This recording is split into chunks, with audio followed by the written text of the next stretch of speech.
आइए परमेश्वर को महिमा देते हुए हम आगे बढ़ते हैं। जैसा कि हम जानते हैं कि पिछले 2 हफ्तों से हम पवित्र आत्मा के विषय में सीख रहे हैं, क्योंकि आने वाली 5 तारीख को हम सभी जानते हैं पेंटेकोस्त का दिन है, जिस दिन बताया जाता है, बाइबल जो बताती है कि उसी दिन पवित्र आत्मा सभी प्रेरितों पे उतरी थी। तो उसी पवित्र आत्मा के विषय में हम 2 हफ्तों से सीख रहे हैं, समझने की कोशिश कर रहे हैं, और आज भी हम उसी विषय के लिए सीखेंगे। हालांकि पिछले 2 हफ्ते में पास्टर जॉनसन ने काफ़ी कुछ बताया है, सिखाया है, समझाया है पवित्र आत्मा के बारे में, लेकिन फिर भी आज उन्होंने मुझे मौका दिया तो मैं आज फिर से आपके साथ कुछ शेयर करना चाहती हूँ पवित्र आत्मा के विषय में ही। और पवित्र आत्मा के विषय में बताने के लिए पवित्र आत्मा से ही मैं मदद मांगती हूँ कि वही अगुवाई करे, क्योंकि बिना उसके हम कुछ भी नहीं है। तो आइए चलिए हम आज का अध्ययन का आरंभ करते हैं, अध्ययन शुरू करते हैं पवित्र आत्मा के ही विषय में और पवित्र आत्मा से ही अगुवाई मांगते हुए। तो सबसे पहले हम देखेंगे, मैं सबसे पहले 2 वचन आपको दिखाना चाहती हूँ जिसमें हम परमेश्वर की प्रतिज्ञा के बारे में जानेंगे कि परमेश्वर ने उन 2 वचनों के द्वारा एक प्रतिज्ञा की है। हम उन प्रतिज्ञा को पहले देखेंगे और उसके बाद देखेंगे कि यीशु मसीह ने उस पवित्र आत्मा को आने के लिए जो कहा वो किस लिए, किस काम के लिए उन्होंने कहा, या पवित्र आत्मा का यहाँ होने की जो वजह है वो परमेश्वर ने क्यों बनाई है, क्यों भेजी, हम देखेंगे। ठीक है, सबसे पहले हम देखेंगे प्रेरितों का कार्य 1 अध्याय 4 पद। हम सभी मिलके खोलेंगे। हम सबसे पहले परमेश्वर की प्रतिज्ञा के बारे में देखेंगे जो परमेश्वर पिता ने प्रतिज्ञा की थी अपने लोगों से। प्रेरितों का कार्य 1 अध्याय 4 पद। ठीक है, तो हम देखेंगे, हम पढ़ेंगे। और उनसे मिलकर उन्हें आज्ञा दी, यरूशलेम को ना छोड़ो, परंतु पिता की उस प्रतिज्ञा के पूरे होने की बाट जोहते रहो। ये प्रभु यीशु ने स्वर्ग में उठाए जाने से पहले अपने जितने भी चेले थे, अपने जो प्रेरित थे, उन प्रेरितों को ये आज्ञा दी थी कि जब तक पिता की जो प्रतिज्ञा पिता ने की थी वो जब तक पूरी ना हो जाए, यहाँ से तुम कहीं मत जाना। अब उस प्रतिज्ञा को हम देखेंगे। वो प्रतिज्ञा योएल भविष्यवक्ता की पुस्तक में हमें मिलेगी। योएल भविष्य की पुस्तक हम निकालेंगे, योएल अध्याय 2 और पद 28 हम पढ़ेंगे। लिखा है, उन बातों के बाद मैं सब प्राणियों पर अपना आत्मा उंडेलूंगा, तुम्हारे बेटे बेटियां भविष्यवाणी करेंगे और तुम्हारे पुरनिये स्वप्न देखेंगे और तुम्हारे जवान दर्शन देखेंगे। तो यहाँ पे किस भविष्यवाणी की बात मीन हो रही है कि पवित्र आत्मा का उंडेला जाना या पवित्र आत्मा का उतारा जाना, जो यीशु मसीह ने याद दिलाया था अपने प्रेरितों को कि यहाँ से हिलना मत, पिता की प्रतिज्ञा पूरी होने की बाट जो होना, और वो यही प्रतिज्ञा थी जो मैंने अभी आपको दिखाई। और इसके बाद देखेंगे कि वो पवित्र आत्मा, जो पवित्र आत्मा दी गई वो क्यों दी गई, किस लिए दी जा रही थी। हम उस कार्य को भी देख लेंगे एक बार। हम निकालेंगे यूहन्ना रचित सुसमाचार का 16वां अध्याय। 16वां अध्याय का हम सबसे पहले देखेंगे 16 का 8। 16 इससे पहले मैं आपको प्रेरितों के कार्य का ही मैं आपको दिखाना चाहूँगी। 1 अध्याय का जो हम पढ़ रहे थे, पहले हमने 1 अध्याय का 4 पद पढ़ा था जिसमें परमेश्वर की प्रतिज्ञा के बारे में बताया गया था। उसी अध्याय का हम एक और पद देखेंगे, फिर हम यूहन्ना की पत्री में चलेंगे। उसी का ही 8वां पद देखेंगे। क्या लिखा है इसमें, परंतु जब पवित्र आत्मा तुम पर आएगा तब तुम सामर्थ पाओगे और यरूशलेम और सारे यहूदिया और सामरिया में और पृथ्वी की छोर तक मेरे गवाह होंगे। क्या कहा, जब पवित्र आत्मा आएगा तो क्या हम सामर्थ पाएंगे और क्या करेंगे, सारे यहूदिया सारे यरूशलेम में क्या होगा, पृथ्वी के छोर तक मेरे गवाह होंगे। किसके गवाह, यीशु मसीह के गवाह। ठीक, पहला पॉइंट ये। सेकंड पॉइंट हम पढ़ेंगे यूहन्ना रचित सुसमाचार का ही 14वां अध्याय, हम 16वां अध्याय हम निकालेंगे। 16वां अध्याय का हम देखेंगे, पहले 8वां पद देखेंगे। और वह आकर, यानी कि पवित्र आत्मा आकर संसार को पाप और धार्मिकता और न्याय के विषय में निरुत्तर करेगा।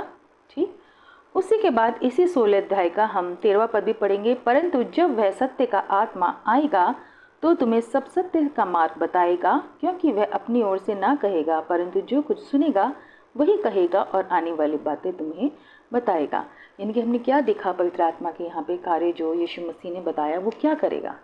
जब पवित्र आत्मा आएगा तो हम सामर्थ्य पाएंगे और क्या करेंगे, हम प्रभु के गवाह बनेंगे, हम सत्य को प्रकट करेंगे।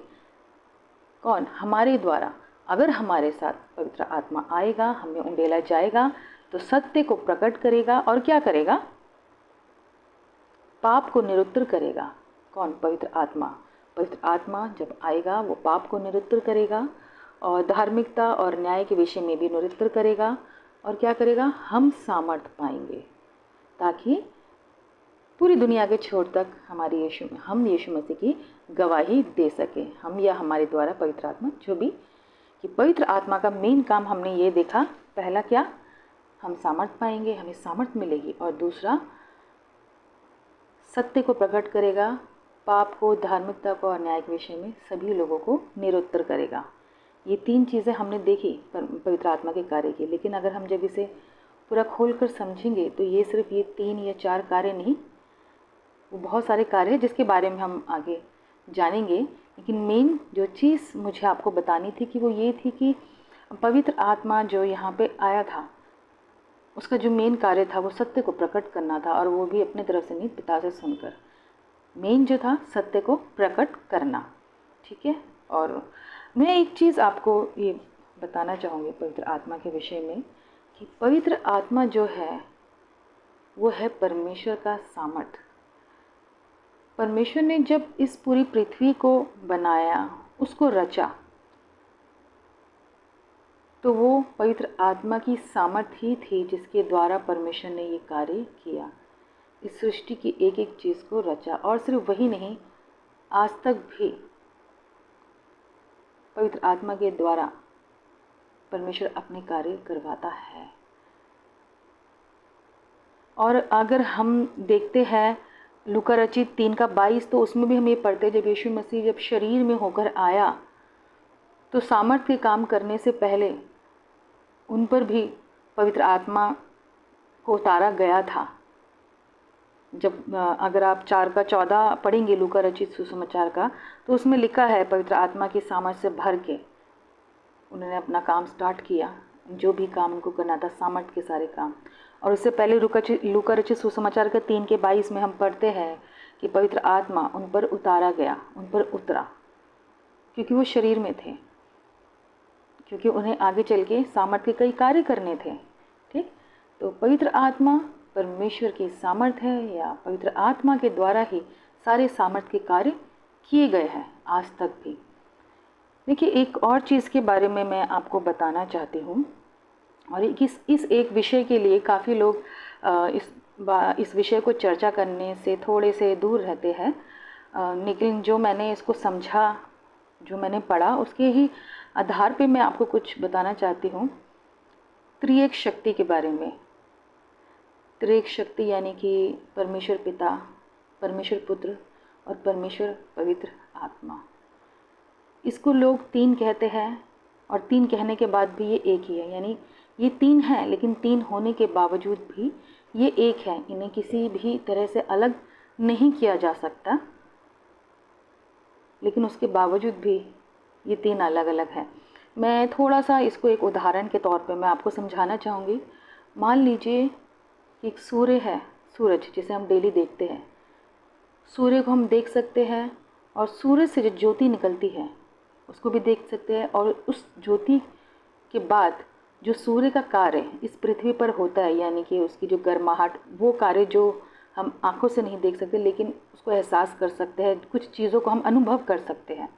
जैसे कि मान लीजिए जो सूर्य है वो परमेश्वर पिता है, और उसके अंदर से निकलने वाली ज्योति वो हमारा प्रभु प्रिय यीशु मसीह, और जो धरती पे पहुंचता है जो तेज, जिस तेज के द्वारा जो गर्माहट है, जो कार्य उस सूर्य के द्वारा होता है, वो है पवित्र आत्मा। यानी कि ये 3 अलग अलग है। सूर्य, सूर्य की ज्योति और उसकी गर्माहट, यानी कि उसके द्वारा किए गए काम जो है, जो गर्माहट है, ये तीनों अलग अलग है, लेकिन उसके बावजूद भी ये क्या है, ये तीनों एक है। ये तीनों एक है, इन्हें किसी भी तरह से अलग नहीं किया जा सकता, क्योंकि परमेश्वर ही पवित्र आत्मा है। ये तीनों किसी भी तरह से अलग नहीं हो सकते। और यूहन्ना 14:11 में भी यीशु मसीह ने कहा है ना कि मैं पिता में हूँ, पिता मुझ में है। और हम अगर यूहन्ना 15:26 पढ़ते हैं और यूएल भविष्यवक्ता की पुस्तक से दूसरे अध्याय का 28वां पद भी पढ़ेंगे, तो ये बताता है कि पवित्र आत्मा परमेश्वर के भीतर से ही निकला है। हम यूहन्ना की पुस्तक में है तो हम देख लेते हैं, यूहन्ना की पुस्तक से ही हम 15वां अध्याय देखते हैं, 15:26। हम सभी वहीं पे ही है यूहन्ना की पुस्तक में 15वां अध्याय के हम 26वां पद एक बार देखते हैं, उसमें जिसमें लिखा है कि पवित्र आत्मा जो है वो परमेश्वर के भीतर से ही निकला है। देखिए क्या लिखा है, परंतु जब वह सहायक आएगा जिसे मैं तुम्हारे पास पिता की ओर से भेजूंगा, अर्थात सत्य की आत्मा जो पिता की ओर से निकलता है, पिता की ओर से निकलता है, वो अलग नहीं है, निकलता पिता की ओर से ही है, वो किसी कीमत में भी पिता से अलग नहीं है। और इसी का ही एक पन्ना हम उल्टेंगे, पीछे की तरफ जाएंगे, तो 14:11 में क्या लिखा है, मेरा विश्वास करो कि मैं पिता में हूँ और पिता मुझ में है, नहीं तो मेरे कामों के कारण ही मेरा विश्वास करो। ये यीशु मसीह ने कहा। तो हमने इससे क्या जाना कि पिता, पुत्र, पवित्र आत्मा, ये तीनों अलग होते भी तीनों एक है, इन्हें अलग नहीं किया जा सकता, कभी भी नहीं। तो जिसे हम त्रिएक शक्ति कहते हैं, ये तीनों एक होकर एक शक्ति है। तो अब ये सवाल, एक और सवाल ये आता है कि ये जो पवित्र आत्मा, जो परमेश्वर की आत्मा है, ये हम पर क्यों उंडेला गया, क्यों दिया गया हमें, हम मनुष्य को क्यों दिया गया। यीशु मसीह को दिया गया, समझ में आता है, वो परमेश्वर के पुत्र थे, उनके द्वारा परमेश्वर को काम करवाना था। हमें क्यों दिया गया? हाँ, आपका जवाब ये हो सकता है कि परमेश्वर ने ये प्रतिज्ञा की थी कि वो मनुष्य पर उंडेलेगा, लेकिन क्यों उंडेलेगा, क्यों देगा, किस लिए देगा, इस चीज़ को हम थोड़ा सा समझेंगे, देखेंगे, है ना। तो इससे पहले कि हम देखें कि परमेश्वर ने ये कार्य क्यों किया, उससे पहले हम इंसान की सृष्टि की ओर ध्यान लगाएंगे। इंसान की सृष्टि किस प्रकार से की गई थी। देखिए, परमेश्वर ने जब मनुष्य को बनाया तो क्या बनाया था। उत्पत्ति की पुस्तक में हम पढ़ते हैं ना कि परमेश्वर ने मनुष्य को अपने स्वरूप में बनाया, और ये हम सब जानते हैं कि परमेश्वर पवित्र आत्मा है, वो एक आत्मा है, उसका अपनी उसकी कोई देह नहीं है, ना पुरुष की देह है ना आत्मा की देह है, कोई देह नहीं है, वो पवित्र आत्मा है, वो आत्मा है। ठीक, तो उत्पत्ति की पुस्तक में क्या लिखा है, परमेश्वर ने मनुष्य को अपने स्वरूप में बनाया। अपने स्वरूप में बनाया का मतलब क्या, उन्होंने, परमेश्वर ने जब मनुष्य को बनाया तो मनुष्य की देह को अपने स्वरूप में नहीं बनाया। उनका स्वरूप कैसा है, उनका स्वरूप है एक आत्मा के समान। उन्होंने मनुष्य की आत्मा को बनाया, और बनाया उसके मन को, जैसे पिता का मन है। और पिता का मन कैसा है, प्रेम वाला। पिता के मन में बहुत प्रेम है, ये हम सभी जानते हैं। तो पिता ने कहा कि आओ हम मनुष्य को अपने स्वरूप में बनाए। तो इसका मतलब क्या कि उन्होंने मनुष्य को बनाया, मनुष्य की आत्मा को बनाया, और उस आत्मा में एक मन को बनाया। उन्होंने उसकी देह को अपने जैसा नहीं बनाया, कोई देह परमेश्वर की नहीं है, परमेश्वर ने आत्मा को बनाया। और जब परमेश्वर ने उस आत्मा को बनाया तो कोई जगह चाहिए थी रखने की, तो परमेश्वर ने एक शरीर बनाया मिट्टी से, और उस आत्मा को अपने नथनों के श्वास से फूंक कर उस शरीर में रखा, उस शरीर में रखा उस आत्मा को। कितनी गर्व की बात है ना कि हमारी आत्मा परमेश्वर के नथनों के द्वारा फूंकी गई, जिसे एक तरह के बर्तन में रखा गया, जिसे हम शरीर कहते हैं। और जब वो आत्मा फूंकी गई तो वो शरीर चलने फिरने लगा, नहीं तो उससे पहले उसमें कोई जान नहीं थी, कोई जान नहीं थी। वो आत्मा फूंकने के बाद आई। यानी जो परमेश्वर ने अपने स्वरूप में बनाया वो था आत्मा, और उस आत्मा का मन जो परमेश्वर की तरह था। जैसे परमेश्वर ने कहा कि आओ हम अपने स्वरूप अनुसार बनाएं। लेकिन जब परमेश्वर ने मनुष्य को बनाया, मनुष्य के आत्मा को बनाया, उसे एक शरीर में रखा, सब कुछ ठीक था। उसके पीछे परमेश्वर ने जो अदन की वाटिका में उसको रखा था ना, वजह क्या थे, किस लिए? देखिए, जब परमेश्वर अदन की वाटिका में मनुष्य से मिलने के लिए आता था ना, तो वो मनुष्य की आत्मा के साथ संगति करने के लिए आता था। यानी कि परमेश्वर आत्मा है और जिसे मनुष्य की ही आत्मा देख सकती थी, उससे बात कर सकती थी।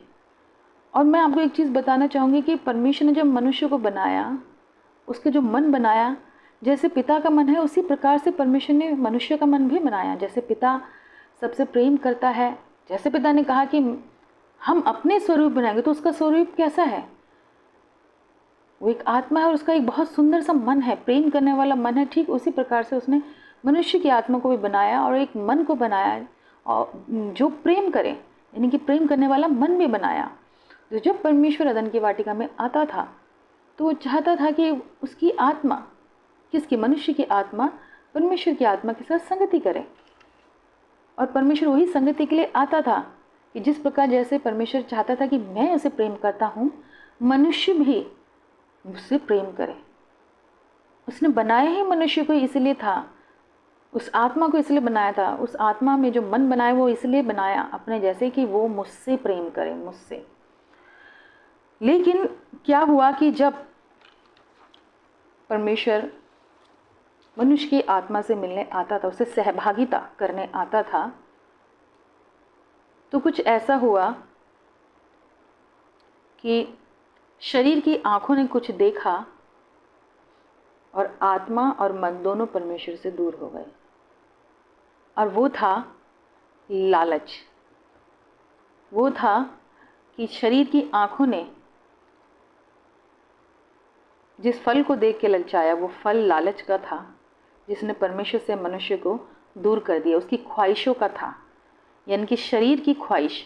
शरीर ने जो चाहा, शरीर की आंखों ने जो देखा और जो उसे अच्छा लगा, वही उसी तरफ उसने मन को खींच लिया। यानी कि मन उसकी तरफ खींचता चला गया। और इस प्रकार क्या हुआ? इस प्रकार हमारा शरीर और हमारा जो मन है वो परमेश्वर से अलग हो गया। वो मन जो परमेश्वर ने बनाया था कि वो मन मुझसे प्रेम करे, वो मन शरीर की देखी हुई चीज़ों से, उसकी ख्वाहिशों से प्रेम करने लगा। और जब ये हुआ, जब हमारी शरीर की आँखों ने उस लुभावने वाली चीज़ों को देखा, अपने शरीर के सुख को देखकर मन को अपनी ओर खींचा, तो जो मनुष्य की आत्मा थी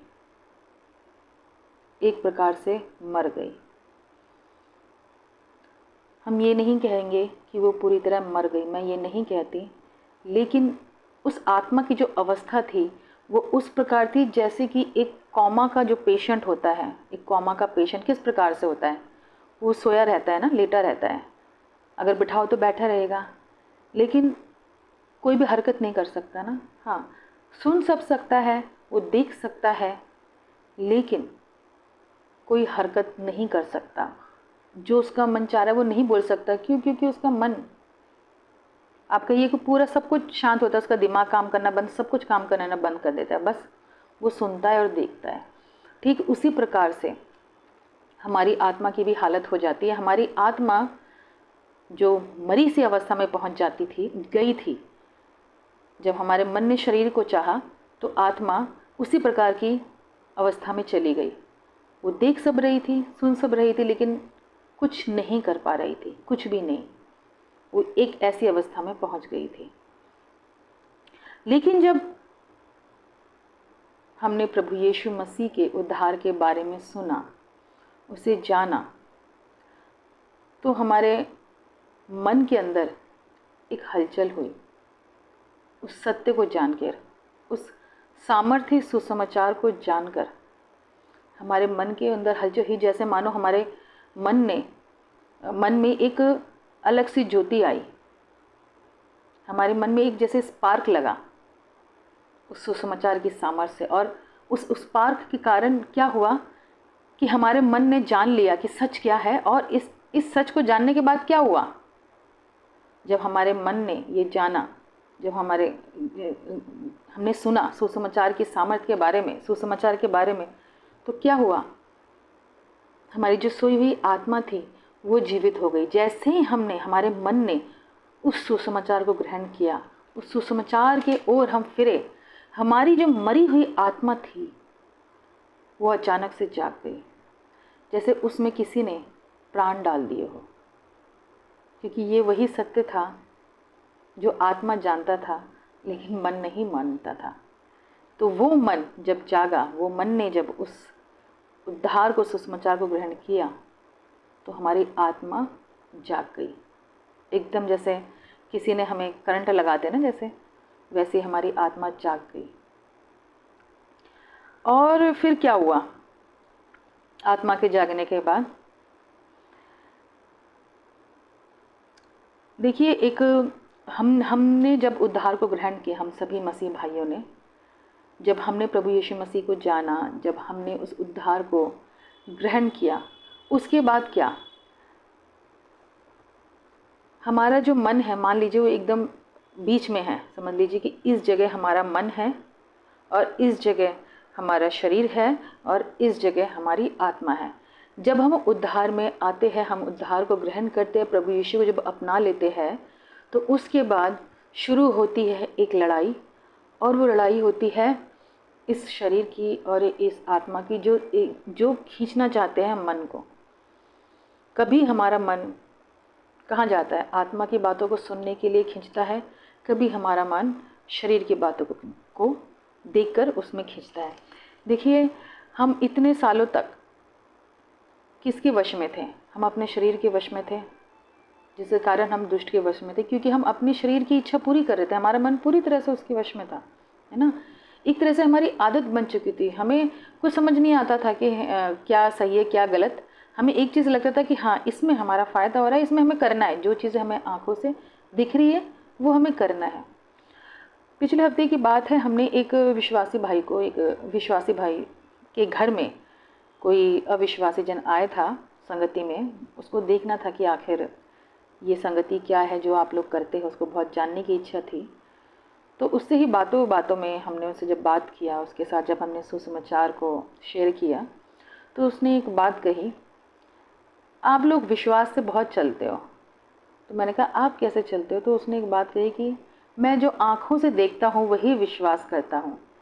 तो मैंने उससे कहा यानी कि आँखों से अगर आप देखोगे कि एक ऐसा व्यक्ति जिसके अंदर काफ़ी बुराइयाँ हों और जो आपके पीछे से काफ़ी चीज़ें गलत भी कर रहा हो, लेकिन अगर वो आपके सामने अगर मीठी बातें बोले तो आप उसी पे यकीन करेंगे। तो कह रहे हाँ जी, उसी पे ही करूँगा, क्योंकि चाहे वो पीछे जैसा भी हो, मेरे साथ तो अच्छी बातें कर रहा है ना।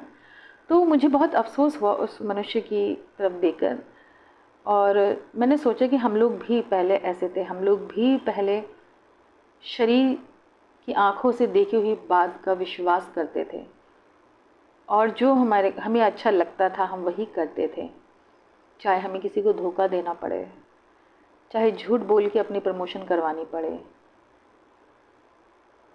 चाहे जिसका जितना भी बड़ा नुकसान हो हमारा फ़ायदा होना चाहिए, हमें फ़र्क नहीं पड़ता। हम ऐसे थे पहले, हम अपनी ख्वाहिशों के लिए जीने वाले लोग थे, जो हमें अच्छा लगता है, चाहे वो कितनी भी गलत क्यों ना हो। यहाँ तक कि मैंने देखा है कि छोटी छोटी चोरियाँ भी उनको लगता था कि अरे नहीं, ये तो हमारा अधिकार है भाई, हम कर सकते हैं, कोई प्रॉब्लम नहीं है। ये सारी चीज़ें हम करते थे क्योंकि वो आँखों से दिखती थी और वो अच्छी लगती थी हमें करने में। और क्योंकि हमारी फितरत बन चुकी थी एक शरीर की, क्योंकि हम शरीर में है ना, तो कई सारी चीज़ें हमारी आदत बन चुकी थी। और जब हम मसीह में आते हैं तो वही सारी आदतें हमें खींचने की कोशिश करती है, वही सारी। क्यों पता है, क्योंकि कहीं ना कहीं अभी भी एक दामन, एक छोटा सा दामन का हिस्सा वह अभी भी फंसा हुआ है। कई सारे विश्वासियों को मैंने देखा है कि इधर से उधर, उधर से इधर बहुत लगे रहते हैं। कभी मन की बात सुननी है, कभी मन को शरीर की बात सुननी है, कभी मन को आत्मा की बात सुननी है, कभी आत्मा की तरफ कभी शरीर की तरफ, यानी दो मन में, दो नाव में पाँव, दो नाव में। उनका मन अस्थिर नहीं है। तो विश्वास में आने के बाद ये एक ऐसी लड़ाई है जो शुरू हो जाती है, एक तरह से कह सकते हो हमारे मन की लड़ाई। मैं एक वचन की ओर आपको ले जाना चाहूँगी, गलातियों की पुस्तक का, जो इस आत्मा और शरीर की युद्ध के बारे में बताता है, उसको हम देखेंगे। गलातियों की पुस्तक हम एक बार चेक करेंगे।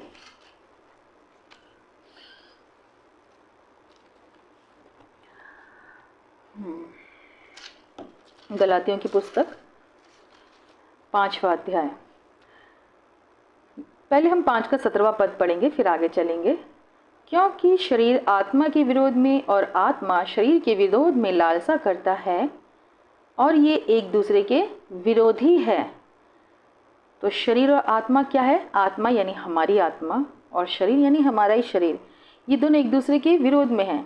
क्योंकि कभी आत्मा चाहता है कि मन मेरी तरह सोचे जैसे मैं सोच रहा हूँ, और शरीर क्या चाहता है? शरीर कहता है कि अरे नहीं, जो मैं कह रहा हूँ वही सच है, क्योंकि आंखों से ये दिख रहा है। देखो लालच, देखो देखो तुम्हारी ख्वाहिश क्या है, देखो यही तो है जो सारे लोग देखते हैं। हमारा शरीर यही कहता है अरे नहीं, ये करते हैं क्योंकि ये सारे लोग देख रहे हैं, यही करना सही है, क्योंकि लोगों को यही अच्छा लगेगा।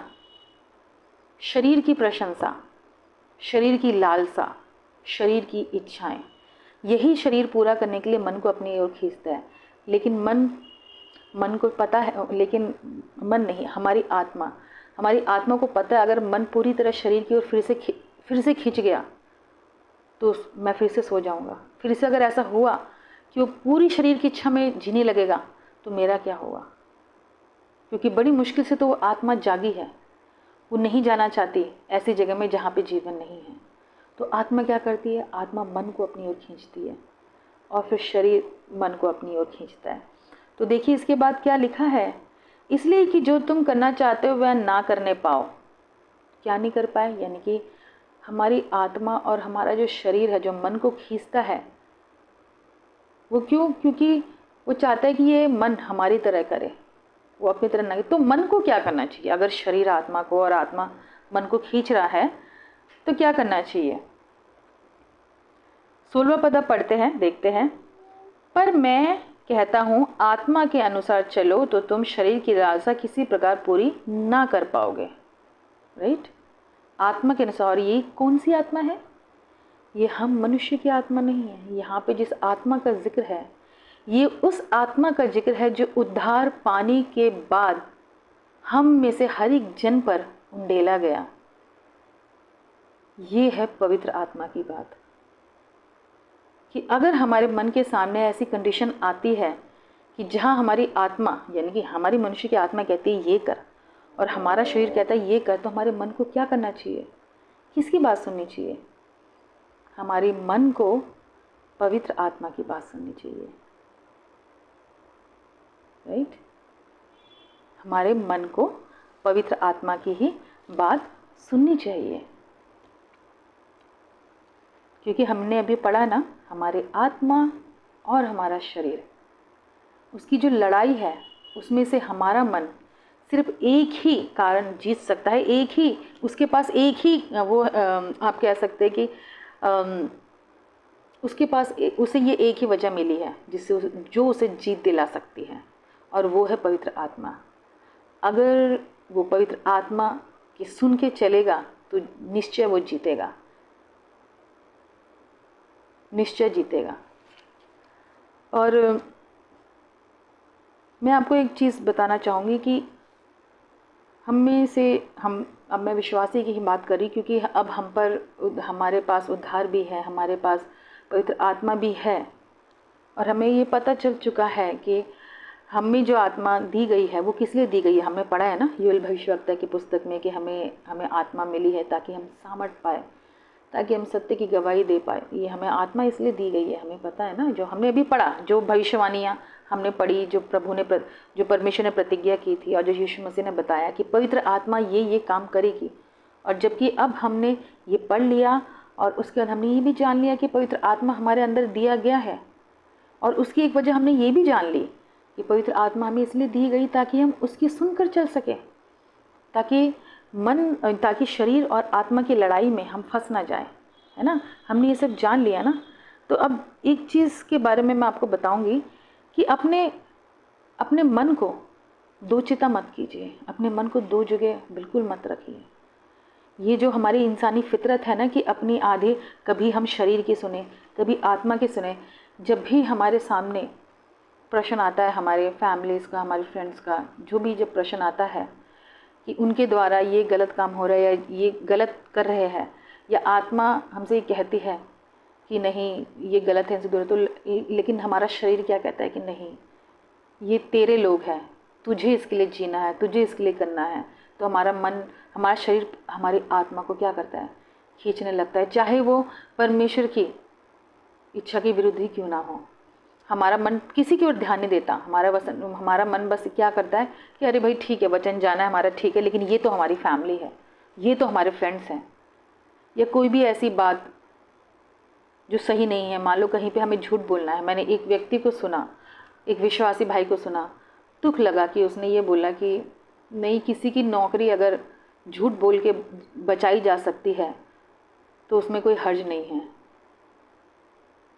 और मुझे दुख इसलिए लगा, अफसोस इसलिए हुआ क्योंकि जिसकी नौकरी बचाई जा रही थी वो सच में दोषी था, वो सच में दोषी था, गलत था, क्योंकि उसने अपने अधिकारियों के प्रति गलत काम किया था, उसने गलत चीज़ की थी और उसको बचाने के लिए एक विश्वासी झूठ बोल रहा था। मुझे इसलिए अफसोस हुआ। वहाँ पे जो समझौता किया गया गलत था, वचन के विरुद्ध था। उसने शरीर को देखा, शरीर की ख्वाहिश को देखा। उसने ये नहीं देखा कि वचन क्या कहता है या आत्मा क्या कह रही है, बिल्कुल नहीं देखा। आज भी कई विश्वासी भाई बहन ऐसा करते हैं, अपनी प्रत्येक दिन की जीवन में वो ऐसा कर रहे हैं। एकदम दो चिता बन के रह गए हैं, एक मन नहीं है, बिल्कुल भी नहीं है। जो मन में आता है कभी आत्मा का करते हैं, कभी मन में आता है तो कभी शरीर के हिसाब से करते हैं। वो इसी चीज़ में फंसे हैं। देखिए पहला थिस्सलुनीकियों के 5:23 में साफ साफ लिखा हुआ है, साफ साफ। मैं एक बार आपको एक उस वचन तक मैं लेकर चलती हूँ और उसको मैं एक बार आपके लिए पढ़ूंगी ज़रूर। पहले थिस्सलुनीकियों में लिखा है, शांति का परमेश्वर आप ही तुम्हें पूरी रीति से पवित्र करे और तुम्हारी आत्मा और प्राण और देह हमारे प्रभु यीशु मसीह के आने तक पूरे पूरे और निर्दोष रहे। अगर आप चाहते हैं कि प्रभु यीशु मसीह के साथ आप उठा लिए जाए जब वो बादलों में आए, तब बहुत ज़रूरी है अपनी आत्मा और अपनी आत्मा को और अपने मन को, जो प्राण कहा है इसमें, अपनी आत्मा और प्राण को, अपने देह को सुरक्षित रखें, बहुत ज़रूरी है। और यहाँ पे मैं एक बात क्लियर करना चाहूँगी कि ये देह की जो बात हो रही है, ये हमारे इस पृथ्वी की देह की बात नहीं हो रही है। ये देह बात हो रही है हमारी आत्मिक देह की, जो हमें मिलने वाला है बाद में। इसके विषय में हम आने वाले दिनों में बात करेंगे, पढ़ेंगे। लेकिन यहाँ दो चीज़ ध्यान देने वाली है, आत्मा और प्राण। अगर यीशु मसीह के आने तक हम में से हर एक जन जो ये चाहता है कि हमें जाना है, तो बहुत ज़रूरी है अपने आत्मा को संभालना, बहुत ज़रूरी है अपनी आत्मा को पवित्र करके रखना और मन को संभालना। तो इस मन को संभालने के लिए क्या करना है? पवित्र आत्मा की बात को सुनना है। देखिए एक चीज़ मैं आपको बताना चाहूँगी, पवित्र आत्मा का अपना एक व्यक्तित्व है, जैसे कि परमेश्वर का अपना एक व्यक्तित्व है, यीशु मसीह का, हमारे प्रभु यीशु मसीह का अपना एक व्यक्तित्व है, वैसे ही पवित्र आत्मा का भी अपना एक व्यक्तित्व है। यानी कि पिता का मन, इच्छा, यीशु मसीह का मन और इच्छा, वैसे ही पवित्र आत्मा का भी अपनी मन और अपनी इच्छा है, अपना मन और अपनी इच्छा, क्योंकि ये तीनों एक है। तीन हुए भी मैंने बताया ना, ये तीनों एक है। तो ये तीनों की ही अपना मन और अपनी इच्छाएं है, ठीक। और क्योंकि जब अगर हमें ये पवित्र आत्मा दिया गया है और पवित्र आत्मा जब अपनी इच्छा हमें बताता है, तो हमें क्या करना चाहिए? देखिए हमने अभी हमने यूहन्ना की पत्री में भी पढ़ा है ना, उसमें लिखा है ना पवित्र आत्मा कहाँ से निकलती है। मैं एक बार फिर से उस अध्याय में ले चलूँगी, यूहन्ना की पत्री में हम चलेंगे। यूहन्ना की पत्री का देखिए 15:25 में मैं बताऊंगी, परंतु जब वह सहायक आएगा जिसे मैं तुम्हारे पास पिता की ओर से भेजूंगा, अर्थात सत्य का आत्मा जो पिता की ओर से निकलता है, वह मेरी गवाही देगा। यानी कि जो पिता की ओर से निकलता है वो पिता की गवाही देगा। इसका मतलब कि पिता की इच्छा को प्रकट करेगा, वो हमें बताएगा कि पिता की इच्छा क्या है, पिता की मंशा क्या है, पिता क्या चाहता है। यानी कि पवित्र आत्मा का क्या काम है, पवित्र आत्मा क्या करेगा, पिता के बारे में बताएगा। पिता की जो इच्छा है, जो परमेश्वर ने हमें दिए हैं पवित्र आत्मा। देखिए,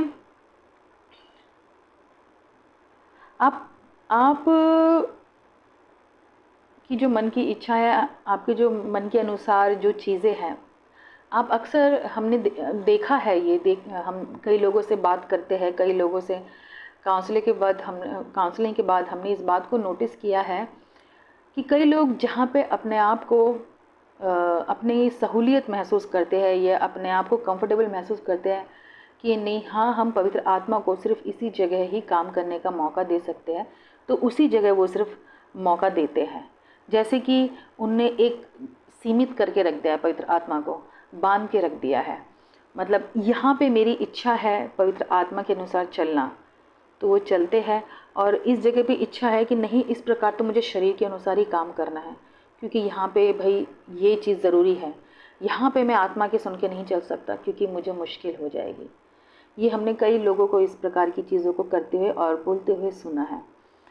ये बहुत अफसोस की बात है। वही मैंने अभी बोला ना, दो चित्त वाला मन, ये बहुत बहुत गलत है। देखिए, जिस प्रकार से उद्धार हमें एक गिफ्ट में मिला है, जिस प्रकार उद्धार हमें गिफ्ट में मिला है, उसी प्रकार पवित्र आत्मा भी हमें एक गिफ्ट के रूप में दी गई है, एक उपहार के रूप में दी गई है। जिस प्रकार हमने उद्धार के लिए मेहनत नहीं की, उसी प्रकार इस पवित्र आत्मा के लिए भी मेहनत नहीं की है। उद्धार प्रभु यीशु की तरफ से हमें गिफ्ट मिला और पवित्र आत्मा भी मिली है उसी की तरफ से। ये वो पवित्र आत्मा है जो परमेश्वर में वास करती है। ये उसी का ही अंश है जो उसने हमें दिया है। ये सौभाग्य है हमारा कि हम जो इस पापी शरीर के अंदर है, और हमारे मन को परमेश्वर ने इतना पवित्र स्थान समझा, मैं तो कहती हूँ पवित्र नहीं, जो मुझे लगता है अति पवित्र स्थान समझा, जहाँ उसने अपनी पवित्र आत्मा को बिठाया, हमारे अंदर उंडेला। उस गिफ्ट को संभालने की पूरी जिम्मेदारी हमारी है। अभी मैंने जैसे आपको बताया कि पवित्र आत्मा की अपनी इच्छा है जैसे पिता की है, वो इसलिए क्योंकि देखिए, अगर हम पवित्र आत्मा की इच्छा को मौका देंगे, अगर हमारा मन पवित्र आत्मा के अनुसार चलेगा, तो पवित्र आत्मा भी कार्य करती रहेगी। लेकिन अगर हम पवित्र आत्मा को कार्य नहीं करने देंगे, उसकी नहीं सुनेंगे, तो क्या होगा? पवित्र आत्मा भी शांत हो जाएगा। जैसे हमारी आत्मा, खुद की आत्मा शांत हो गई थी, वो फिर कार्य नहीं कर पाएगा, क्योंकि हम उसकी इच्छाओं को रोक भी सकते हैं। और कैसे रोक सकते हैं? हम उसकी इच्छा नहीं सुन के, हम जहाँ पे उसकी इच्छा को नहीं सुनना चाहते या हम उसको अगर काम करने नहीं देंगे, तो वह भी चुप हो जाएगी। वो फिर हमारे लिए काम नहीं कर पाएगी, क्योंकि हम एक तरह से उसको इग्नोर ही करके चलेंगे। हमने पढ़ा है ना कि हम पवित्र आत्मा को शोकित भी किया जा सकता है, पवित्र आत्मा को कार्य करने से रोका भी जा सकता है।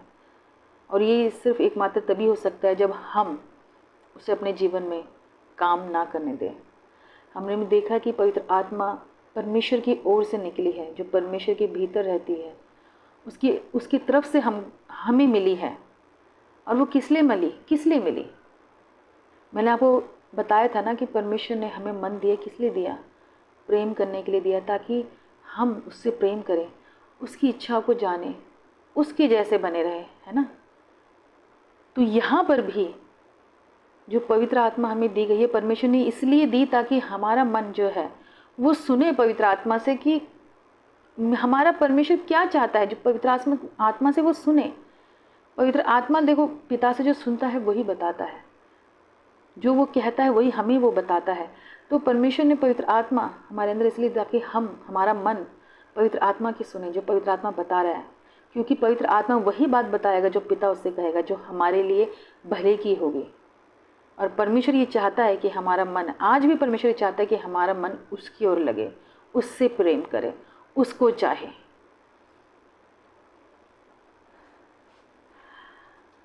आप आप सभी जानते हैं कि यीशु मसीह का एक लक्ष्य था इस पृथ्वी में आने का। वो लक्ष्य क्या था? यीशु मसीह का इस पृथ्वी में आने का लक्ष्य था पिता की इच्छा को पूरा करना, है ना। उन्होंने पिता की इच्छा को पूरा किया। पिता ने हमसे इतना प्रेम किया, अपने इकलौते पुत्र को भेजा, है ना, ताकि हम पाप से उद्धार पाए और अनंत जीवन में प्रवेश कर पाए, है ना। जिस प्रकार यीशु मसीह का एक लक्ष्य था इस पृथ्वी पर, उसी प्रकार पवित्र आत्मा का भी एक लक्ष्य है, जिस लक्ष्य के तहत परमेश्वर ने हम में उसे उंडेला है। और वो लक्ष्य भी वही है जो यीशु मसीह का था, परमेश्वर की इच्छा को पूरी करना। और वो हमारे भीतर रहकर वही अपना काम कर रहा है कि वो हमें बार बार परमेश्वर की इच्छा को बताता है, लेकिन हमारी जो आत्मिक कान है उसके बदले हम अपने शारीरिक कान को खोल के रखते हैं और शरीर की बात को ज़्यादा सुनते हैं। जबकि हमें अपनी आत्मिक कानों को खुला रखना है और जो पवित्र आत्मा चाह रही है उसे सुनना है, क्योंकि वो क्या कर रहा है? वो पिता की इच्छा ही हम पर प्रकट कर रहा है। वही तो हमें वो सब बातें बता रहा है जो पिता चाहता है, और उसका लक्ष्य भी यही है, पिता को प्रकट करना। जो सच है, जो सत्य है, वही प्रकट करना। अब जानते उसने हम लोगों पर ही, पिता ने हम लोगों पर ही क्यों पवित्र आत्मा को उंडेला? क्योंकि यीशु मसीह जो उसका इकलौता पुत्र था, उसे उसने पवित्र आत्मा दी थी ताकि पूरी दुनिया परमेश्वर को पहचाने, उसकी इच्छा को जाने, और उन पे पवित्र आत्मा उतरी थी, जैसे मैंने बताया। उसी प्रकार परमेश्वर ने हमें, जो हम परमेश्वर घराने के वारिस हैं, हम जो परमेश्वर की संतान हैं, परमेश्वर ने ये कह सकते ये आदर हमें दिया, इतना हमारा आदर किया कि हमें वो पवित्र आत्मा उतारी, ताकि अब हम जो यीशु मसीह ने कार्य किया था, पिता की इच्छा प्रकट करना, पिता के बारे में लोगों को बताना, वही अब हम कर सके, हम करें। पिता के प्रेम के बारे में लोगों को बताएं, पिता की इच्छा के बारे में लोगों को बताएं, और सत्य को प्रकट करें। और सत्य क्या है? सत्य यीशु मसीह है, उसको प्रकट करें। ठीक वही कार्य पिता ने अब हमें सौंपा है पवित्र आत्मा के द्वारा। और हम क्या करते हैं? पवित्र आत्मा जो इसलिए दिया गया कि हम सामर्थ पाए, हमारे द्वारा परमेश्वर कार्य हो, हम सामर्थ पाए, ताकि हम जो करें उन सब से पाप निरुत्तर हो जाए, पाप की कोई जगह ना टिके, कुछ भी नहीं।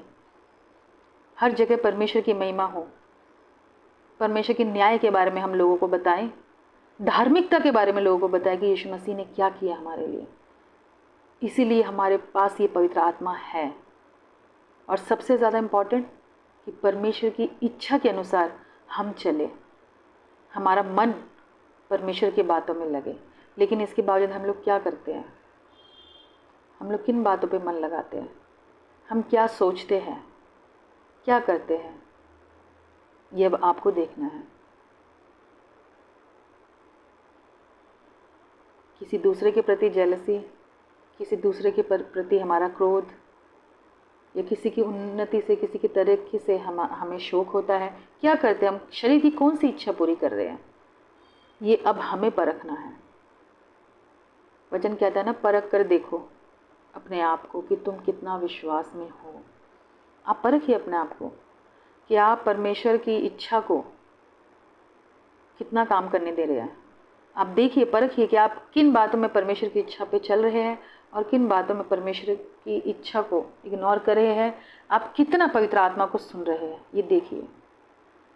जितना मैंने समझा है, जितना मैंने जाना है, आज जो मुझे आपको बताने का जो 2 विषय मैंने ख़ास तौर पे जो बताने की कोशिश की है। सबसे पहला कि जो पवित्र आत्मा इसलिए हमें दिया गया ताकि हमारा मन परमेश्वर की इच्छा को जानकर हर एक काम कर सके। क्योंकि हमारे अंदर इतनी बुद्धि नहीं है, हम नहीं कर सकते, हम नहीं सोच सकते हमारा अच्छा और भला बुरा कुछ नहीं सोच सकते। अगर हम अपनी बुद्धि से सोचेंगे तो हम बुरा ही सोचेंगे, क्योंकि हम शरीर के कानों से सुन के, शरीर की आंखों से देखकर अपने शरीर के बारे में ही सोचेंगे। अगर हम अपने दिमाग से सोचे तो हम शरीर को पहला स्थान देंगे। तो वहीं पे परमेश्वर ने क्या किया है, क्योंकि हमारे शरीर की फितरत वही बन गई ना, आदत, कि वो बार बार शरीर की लालसा की ओर भागता है, देखता है कि नहीं करना तो पड़ेगा, ये तो है, हार मान जाता है, मन हमारे शरीर की ओर ही खींचता है कई क्षेत्रों में, कई बार, कई जगह आत्मा की बातों को हटाकर। तब क्या करना है?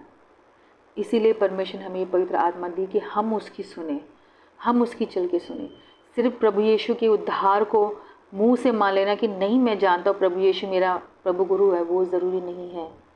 ज़रूरी ये भी है कि जो सत्य है उस पर चलना, जो परमेश्वर चाहता है, जो परमेश्वर की इच्छा है, उसी के अनुसार आगे बढ़ना, ये सबसे ज़्यादा महत्वपूर्ण है।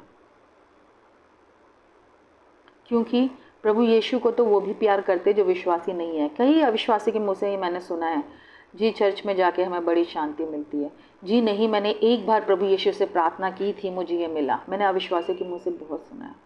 लेकिन हम कौन हैं? हम यीशु मसीह के हैं, परमेश्वर के घराने के हैं। हमें किसकी इच्छाओं पे चलना है, ये सबसे ज़्यादा मेन हमारे लिए मायने रखता है। अगर हमारे अंदर पवित्र आत्मा है, अगर हम कहते हैं कि हमें पवित्र आत्मा उंडेला गया है, तो हम आत्मा के अनुसार चलेंगे, ना कि शरीर के।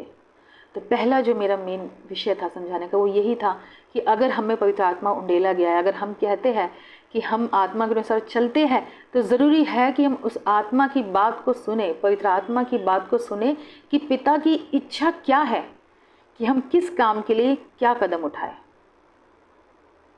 और दूसरा, एक और सबसे ज़रूरी काम जो पवित्र आत्मा हमें दी गई है उसके द्वारा हमें करना है, और वो ये है, सत्य को प्रकट करना है, सुसमाचार का प्रचार करना है, सामर्थ्य के काम करने हैं। यीशु मसीह जो पुत्र था, उसने पिता की आज्ञा को माना और ये काम किया। अब हम उसके घराने के वारिस हैं।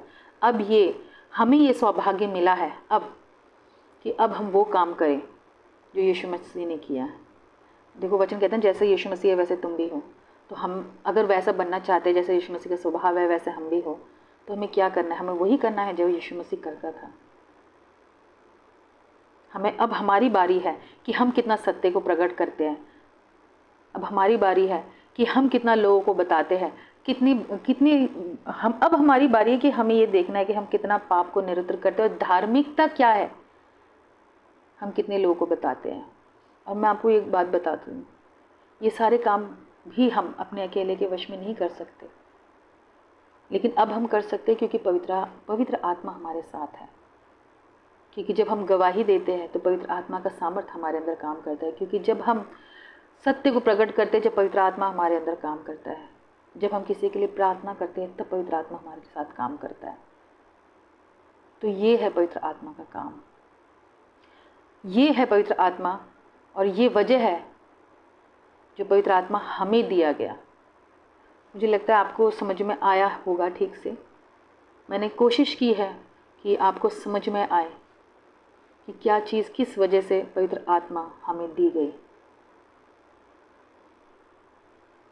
इसलिए आज ही अपने आप को परख कर देगी कि हम अपने जीवन में पवित्र आत्मा को कितना स्थान देते हैं। बहुत ज़रूरी है, उनको हल्के में नहीं ले सकते हम। पवित्र आत्मा वो है जो हर समय हर जगह हमारे साथ रहता है।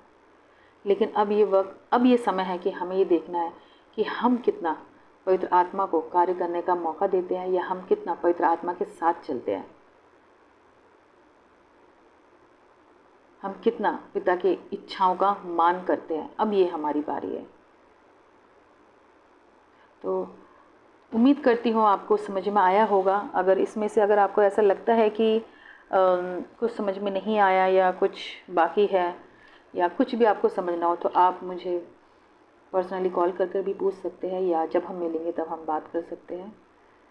तो परमेश्वर आप सबको आशीष दे और पवित्र आत्मा आप सभी को अपनी अगुवाई में बढ़ाए। और मैं यही प्रार्थना करूँगी हर एक जन के लिए कि आपका मन पवित्र आत्मा में सुरक्षित रहे, आपकी आत्मा पवित्र आत्मा के अंदर सुरक्षित रहे, ताकि परमेश्वर का जो उद्धार मिला है वो उद्धार हमसे दूर ना हो जाए, आप सबसे दूर ना हो जाए। परमेश्वर आप सबको आशीष दे। जय मसीह की।